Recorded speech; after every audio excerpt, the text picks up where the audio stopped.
Marami akong pangarap tuwing Pasko. At isa sa mga pangarap ko ay makakasama ko ang buong pamilya. Pamilya na puno ng kasiyahan at pagmamahal.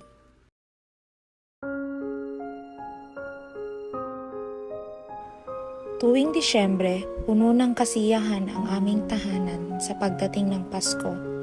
Ang aming bahay ay sumisiklab ng mga kahulugang nagmumula sa pagmamahal at pagkakaisa ng aking pamilya.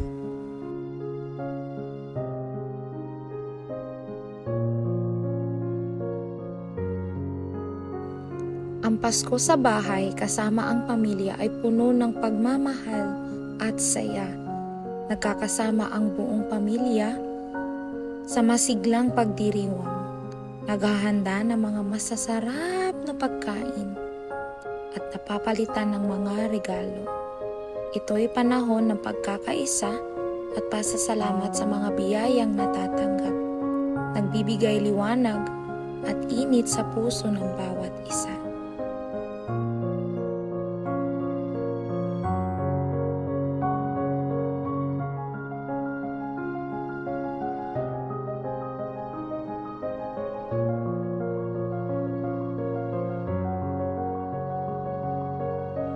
Tuwing Pasko, marami din akong nakikitang mga bata na nangangaroling kahit saan. Mas naramdaman ko pa nung panahon na yun na pag may nakikita akong mga bata na nangangaroling, ibig sabihin malapit na yung Pasko. At naalala ko sobrang excited ako dahil Pasko ang isa sa mga paborito kong okasyon.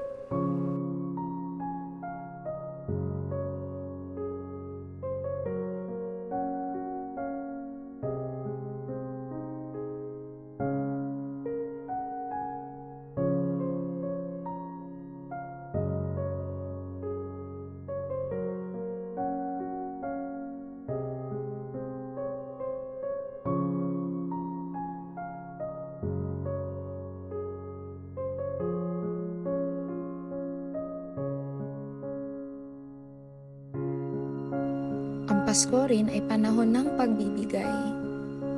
Hindi lang para sa kapwa-pamilya mo, pero para sa ibang tao. Naalala ko, turo pa ng aking nanay, na kailangan tayo ay mapagbigay sa ating kapwa. Dahil ito ay simbolo ng pagmamahal sa kapwa. Ito ang aking natutunan sa aking inay.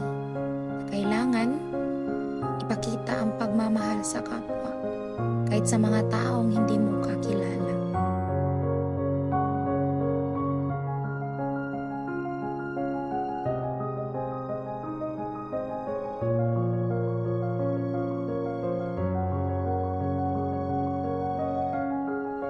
Sa simpleng kwento ng Pasko sa aming tahanan, mas lumilitaw ang diwa ng pagmamahal, pagkakaisa at pasasalamat.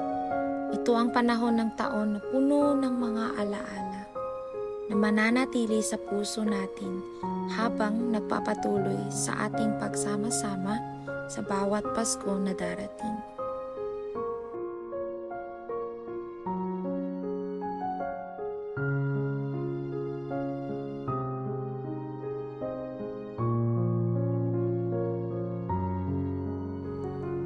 Ang saya-saya talaga ng Pasko. Ngunit, ito ay isang panaginip lamang.